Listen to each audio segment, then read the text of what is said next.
Salamat po. Former President and House Speaker Gloria Macapagal-Arroyo, the honorable members of the House of Representatives, other distinguished guests, ladies and gentlemen. It is my pleasure to honor tonight a true living icon in Philippine politics, an embodiment of strong political will, and no other than former President Gloria Macapagal-Arroyo, Ma'am. Perhaps no other chief executive in our history comes close to President Arroyo's example of carrying out decisive actions, even such actions would prove to be unpopular.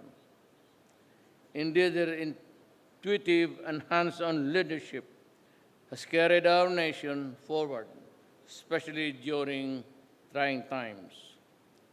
Indeed, President Arroyo's extensive experience as a renowned economist and academic was crucial in laying down the foundation of our country's steady economic growth during her term, the effects of which are still felt today and will be felt in the years ahead. During her impressive 27-year career in the legislative and executive branches of government, she became a major figure and was instrumental in crafting policies that made our bullish economy possible. Serving in various capacities, she crossed party lines and worked with various sectors in order to implement legislation that improve our people's welfare, brought decentralization and development to the poor and marginalized constituencies, and instituted significant fiscal reforms that have sustained our nation for almost 3 decades.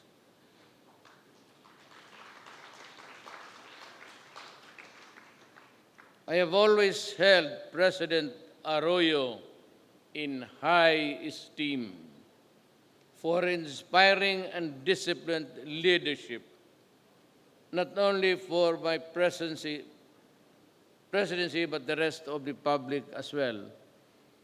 Medyo magkata ko dito. All of my dealings with my president during my mayorship days, trabaho lang ho yun, ma'am. And I said, you're hard to deal with at nagagalit. At naiintindihan ho namin lahat, ako, especially during, if I may just mention it in passing without being specific, the number of times that you called me in the wee hours of the morning just to listen to me and to seek my advice. I was there when you made the decision, one major crucial, and since you did not follow me, I said, well, and also the other week or 2 weeks ago, we had a party sponsored by, I don't know if it was Inday or somebody else, or somebody else's honor, but we were there and I was made to choose the speaker. Sabi ko na, I am not prepared to embark on something which I will regret later. Kasi puro ko kayo kaibigan. So I really just refrain saying, no, do not bug me with that. I suppose you can settle the matter by among yourselves. And as they kept budging me in exasperation, I said, and I was ready to follow that night by impulse. Ganon. O di sige. Sabi ko, we will ask the Speaker, Speaker Arroyo, to choose who among you. Tapos nung sinabi nila, ma'am, ikaw daw, she was quite also not comfortable, kept on saying things na, hindi, kayo. Kaya nung sabi ko, naghintay ako mo, sabi ko, ma'am, kung hindi ka mamili ng speaker ngayon, huhulihin kita. Balik kita doon sa kulungan. So, well, of course, that was a joke, but that was how hard it is or was to really do something or decide on something which would be a part of the governance of our country here on and for the remaining years of my presidency. When Madam Arroyo was president, she envisioned to make sure the Philippines, a strong republic, ganito rin. That's also my sloganeering. I always said that my oath of office, reduce it in a very simple term, is that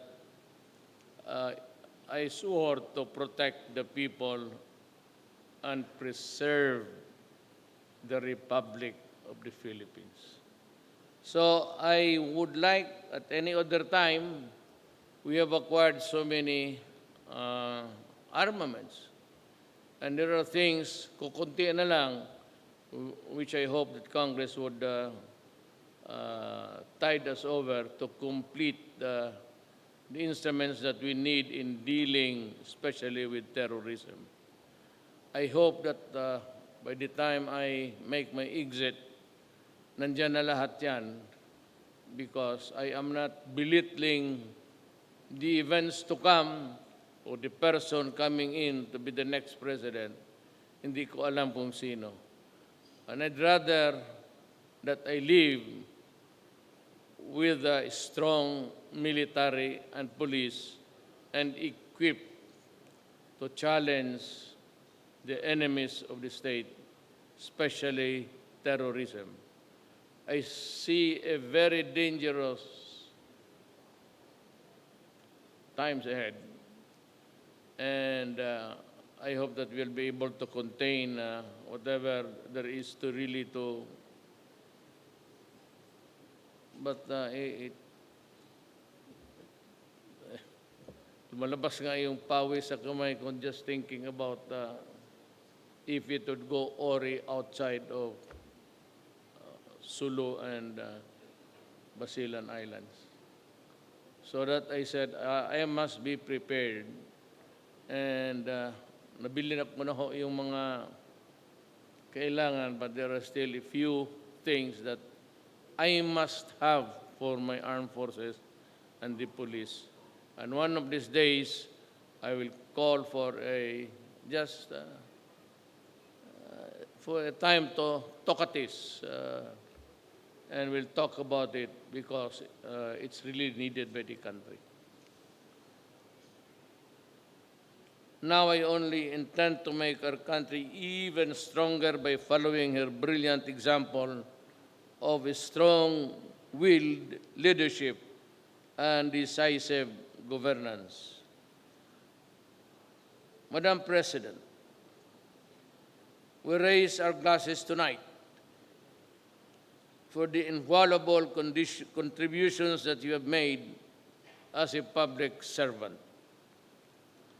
May your legacy shine through to inspire the millions of Filipinos as we move forward in realizing our dream of building a better and more prosperous Philippines for all. Daghang salamat, and I'll just do it myself. I'll give you the toast. Believe ako sa iyo, ma'am. Kasi you might want to know that even when I was mayor, and for the years that President Arroyo was there, I was really working for her. Of course, wala akong pinatay na tao na utos niya. Pinatay ko na lang kasi feeling ko gusto niya. Maraming salamat po.